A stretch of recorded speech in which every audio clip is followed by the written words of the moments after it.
Hello everybody, this is John, W9EHU, and we're going to show you how to build a new power supply for the HT-37 helicopters, sideband AM CW transmitter. And this is actually the second part of rebuilding this transmitter.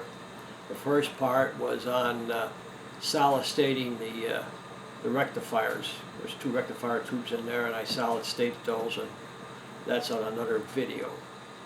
But today we're going to work on the low voltage and the high voltage power supply, and it's going to be done on circuit boards.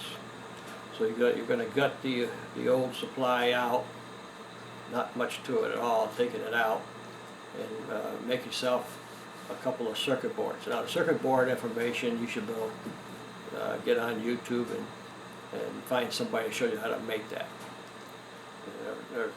Nothing hard about it.